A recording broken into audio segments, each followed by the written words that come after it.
किसी ने घर से बाहर निकाला हो। ऐसे रो रही है बेचारी के जैसे इससे मासूम तो दुनिया में कोई शख्स है ही नहीं।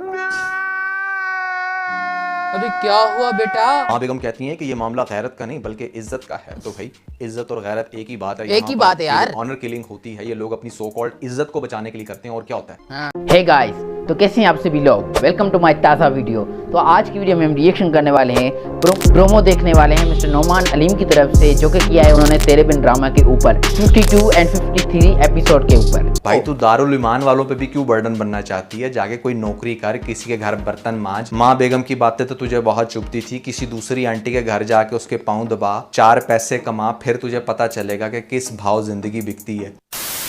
क्या मीरब की दूसरी शादी होने वाली है भैया? यहाँ पर टीजर में ये जो आंटी है ये कुछ ऐसा बोलती हैं कि भाई हमारा तो जाने का टाइम आ गया था, लेकिन अब हमने इसको बना लिया क्योंकि अपनी बच्ची, तो इसकी बहुत टेंशन खाए जा रही है और सामने बहुत अच्छा प्रपोजल भी। तो क्या यहाँ पर फरूक रक्शे वाले के साथ मीरब की शादी करवाएंगे ये लोग? और वैसे क्या शादी हो भी सकती है? नहीं, क्योंकि पहले से मीरब ने ऑलरेडी शादी कर रखी है। काफ़ी इंटरेस्टिंग होगा इसके सराउंडिंग में एनालिसिस, और साथ में लेटेस्ट एपिसोड में क्या बोंगियां दिखाई गई उसको भी अच्छे से हम डिस्कस करने वाले हैं। And this video is sponsored by PK Luxuries. और यहाँ पर आपको बताना चाहूंगा कि पीके लग्जरीज में दुनिया के बेहतरीन वेसेस अगले 1-2 दिनों में पोस्ट किए जाएंगे। एक ऑलरेडी पोस्ट कर दिया गया है, नीचे डिस्क्रिप्शन में आपको इस वेस का लिंक मिल जाएगा। बहुत ही सुपर्ब और अच्छे साइज के अंदर ये वेस अवेलेबल है। तो अगर आप में से कोई भी शख्स खरीदना चाहता है तो नीचे लिंक पे क्लिक करके अभी बाय कर सकते हैं। PK Luxus. We don't sell crap. Meerab जाती है अपनी सबा लोड वाले के घर और वहां पर जाकर उसको पता चलता है कि सबा तो अवेलेबल नहीं है, अलबत्ता उसका बाप आया था पीछे से, उसका भाई आया था, सॉरी भाई कह रहा हूं, वो तो हमारे फरूक ने समझा, उसका मुर्तसिम आया था। तो उसने किसी की भी परवाह नहीं की कि अच्छा आए थे, क्या कह रहे थे, क्या बात कर रहे थे। इवन के इसी गार्ड के सामने उसके बाप की डेथ भी हुई और वो ये बता भी सकता था, लेकिन कुछ भी ऐसा डिस्कस नहीं किया गया, ना ही मीरब ने पूछा। That was extremely strange. शर्म करो शर्म। फिर ये जाती है फरूक के साथ उस अंकल आंटी के घर में और वहां पर इसने ऐसा मुंह बनाया हुआ है जैसे इसको धक्के मार के किसी ने घर से बाहर निकाला हो। ऐसे रो रही है बेचारी के जैसे इससे मासूम तो दुनिया में कोई शख्स है ही नहीं। अरे क्या हुआ बेटा? इसकी करतूतों का आइडिया अगर इस अंकल आंटी को भी पता चल जाए ना तो ये भी कहेंगे नहीं मैं भाई तू हमारी जान छोड़, हम भी तेरे काबिल नहीं है। ये गैरत का मामला नहीं है मुर्तसिम, ये इज्जत का मामला है। अच्छा, माँ बेगम कहती हैं कि ये मामला गैरत का नहीं बल्कि इज्जत का है। तो भाई इज्जत और गैरत एक ही बात है। एक ही बात है यार। ऑनर किलिंग होती है, ये लोग अपनी सो कॉल्ड इज्जत को बचाने के लिए करते हैं और क्या होता है। 50 रुपया कट ओवर एक्टिंग के वजह। मैं तो सबके रिमार्क्स सुन सुन के हैरान हो रहा था कि जिस तरह से आंटी सोचती है कि पता नहीं कितनी बेचारी मुसीबतों की मारी है जिसकी वजह से घर से बाहर निकली। वैसे आपस की बात है, मीरब को इस घर में देख के मुझे बड़ा सुकून मिला। That's what she deserve. यहाँ पर इस तरह का बेड हो और एक नॉर्मल सा घराना ये डिजर्व करती है, ये नहीं डिजर्व करती उन महलों में रहना। आंटी कहती है बेटा तुम मुझे बताओ तो सही तुम्हारे साथ हुआ क्या है। आगे से कहती है कुछ बातें, कुछ जुल्म ऐसे होते हैं जो बताए नहीं जा सकते। मैं आपको कैसे बताऊं कि मेरे साथ मेरे ही हस्बैंड ने ज्यादती कर दी है। अब ये तो लॉजिक दिया जा नहीं सकता क्योंकि इन लोगों ने खुद ही कह दिया कि भैया मीरब भी पिघल गई थी। तो क्या इतना रिग्रेट में है अभी तक? मेरे से मेरा कॉन्ट्रैक्ट क्यों टूट गया, आखिर क्यों मैं खुद से पिघल गई?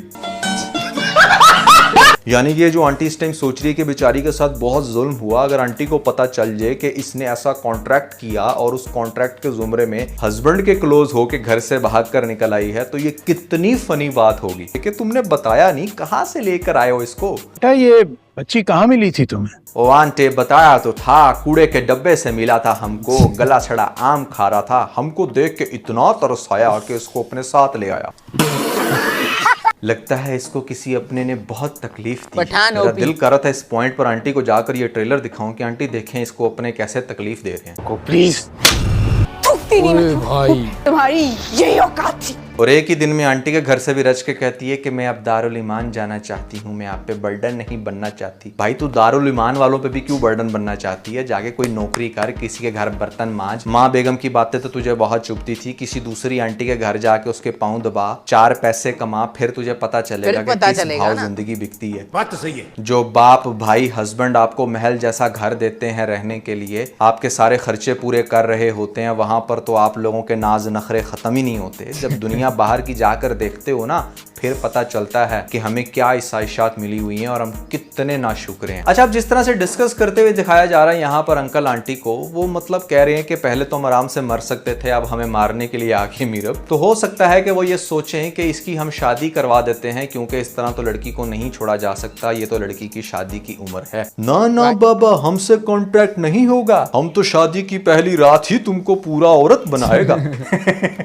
खान तो वैसे वो भी था मुर्तसिम खान, लेकिन वो मतलब कोई नई मखलूक थी जो कि शायद कोई स्पेशल ऑर्डर पे तैयार हुई थी, जिसने इतना अरसा इसको अपनी हथेली का छाला बना के रखा और अंत में इसने उस छाले की जगह चपाट दे के उसके मुंह पे मारा। अब चूंकि यहाँ पर वो फरूक भी थोड़ी सी इन्वेस्टिगेशन करना चाहता है, ये जानना चाहता है कि ये लड़की कहाँ से है, तो हो सकता है कि उसकी फ्रेंड की तरफ दोबारा जाए कुछ इन्फॉर्मेशन लेने के इसके पेरेंट्स कहाँ पे रहते हैं, और आगे से वहाँ पर मुर्तसिम ऑलरेडी नाका लगा के बैठा हो इतने सारे गार्ड्स के साथ। जब देखेगा हमारा फरूक तो वो बेचारा वहीं पर डर जाएगा, उससे सही से बोला भी नहीं जाएगा और कहेगा कि भैया मैं तो मौसी को लेने आया था। मुर्तसिम जैसे इन्वेस्टिगेशन कर रहा है उससे, तो वो काफ़ी डर जाएगा और ये भी पता चल जाएगा कि ये उसका हस्बैंड है। और हो सकता है कि ये फरूक फिर जाकर इस अंकल आंटी को ये इन्फॉर्मेशन दे कि इसका हस्बैंड तो बहुत ही जालिम दिखता है, उसके साथ तो इतने सारे गार्ड्स और यहाँ पर कोई वडेरा टाइप बंदा है, तो ये उनसे भाग कर निकली है। मेरे ख्याल से बेचारी के ऊपर बहुत ही जुल्म होता होगा। ये हो सकता है कि वो लोग परसेप्शन बनाए, जिसके बाद डेफिनेटली शादी तो वो नहीं करने वाले। लेकिन एक और इंटरेस्टिंग चीज़ हो सकती है आने वाली एपिसोड्स में कि मुर्तसिम बेचारा जब ढूंढ ढूंढ के थक जाएगा, नहीं मिलेगी उसको मीरब, तो वो अकेला रहना शुरू होगा और यहाँ पर हो जाएगी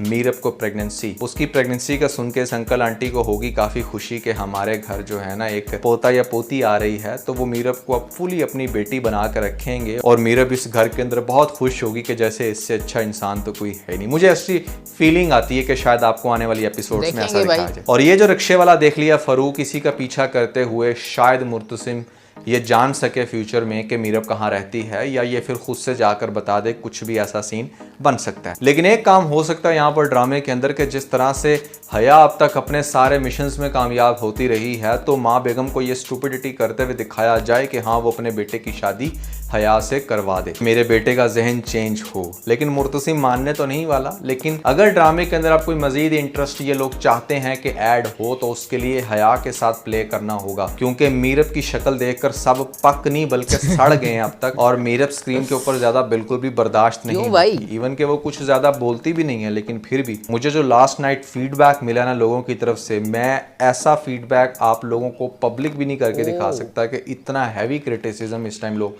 मीरब कैरेक्टर के ऊपर कर रहे हैं। और करना बनता भी है कि मतलब 51-52 एपिसोड स्टिल आपको दिखाया जा रहे हैं फजूल के फ्लैशबैक्स, और यहाँ पर एक्सट्रीम लेवल का आपको एक ऐसा कैरेक्टर दिखा दिया गया जो सिर्फ महज स्टुपिडिटीज कर रहा है। उसकी अपनी कोई थिंकिंग नहीं है, कोई आइडियोलॉजी नहीं है, कुछ पता नहीं है उसने किस डायरेक्शन में चलना है, और इतने सारे लोगों को सिर्फ तकलीफ देती जा रही है इंक्लूडिंग व्यूअरशिप के। यहाँ पर लोग भी ट्रॉमा का शिकार हो रहे हैं कि भैया इस ड्रामे के अंदर क्या दिखाया जा रहा है, हमने इतनी सारी एपिसोड्स इसकी आखिर क्यों देख ली। तो that's everything about the latest episode. कैसी लग रही है आपको एपिसोड, और क्या लगता है कि क्या मीरब की शादी हो सकती है किसी सिनेरियो में?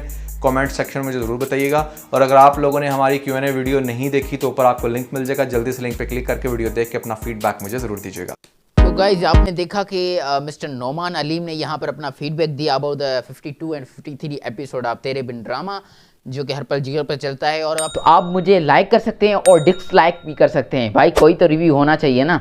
और जो है आप मुझे टॉपिक सजेस्ट भी कर सकते हैं कमेंट सेक्शन में कि अगली वीडियो मुझे किस टॉपिक पर बनानी चाहिए। तो आपने देखा कि भाई इन्होंने ये बताया, ये जो रिव्यू दिया कि भाई मीरब जो है अब फजूल होने लगी है, यानी कि उसका कैरेक्टर सही तरह से नहीं दिखाया जा रहा और जो है बोरिंग होना शुरू हो गई है। और तो ज़्यादातर उससे नहीं खेला जाए कैरेक्टर के साथ, किसी और कैरेक्टर के साथ भी खेलाया जाए, क्योंकि इतने एपिसोड हो गए हैं और अभी तक इनको समझ नहीं आई जो स्टोरी राइटर हैं उनको। और जो है इन्होंने कहा कि किसी और कैरेक्टर, मैं तो नहीं देख रहा ड्रामा तेरे बिन, सच्ची बता रहा हूँ। अब झूठ क्यों बोलूँ कि भाई ये हुआ था, मैंने नहीं देखा ड्रामा। लेकिन इनकी अब आप कहेंगे कि इनके और एपिसोड से ऊपर जो है रिएक्शन करें कि क्या क्या हुआ है तेरे बिन ड्रामे में, तो हम करेंगे। हम तो हाजिर है भाई, आपके हुक्म पर चलने वाले हैं, जो आप कहेंगे हम वो करेंगे, क्योंकि ये आपका चैनल है, हमारा नहीं है, ठीक है। और ये माइक जो आप देख रहे हैं भाई, बहुत मतलब कि क्या बोलूँ, आवाज़ आपको क्लियर आए तभी इतनी मेहनत कर रहा हूँ। और जो है बाकी गाइस इस वीडियो की बात की जाए तो आपने देखा कि जो मुर्तज़िम है यानी कि मीरब चली गई वहाँ घर से और जो है किसी रक्शे ड्राइवर से शादी कर ली, तो मतलब कि करने वाली है, पता नहीं क्या होने वाला है। तो उसके और एपिसोड पे देखेंगे तो क्लियर होता जाएगा। बाकी अभी के लिए हमको दीजिए इजाज़त, मिलते हैं किसी नई वीडियो में। बाबा अल्लाह हाफिज। ये सब लोग बैठ के जो बातें बना रहे हैं, खुदा की कसम ये सिर्फ काबी से जा रही, जिन्हें खुद भी नहीं पता हमने करना क्या है। मेरे बेटे अबू जान से मुकाबले लगा रहे हैं। वाओ इधर पास मेरे आओ, मेरे जैसा सीन में कोई ला के दिखाओ, कागज और पेन जैसा रनी नाउ, बेचा तुम मिला जाए आके बोलो पीस आओ। दिमाग तेरा बुढ़ तभी लड़ने चला बाप से, मुर्गी का भी क्या मुकाबला औकाब से। अगर आपको लगे कि आप मेरे लेवल पे तो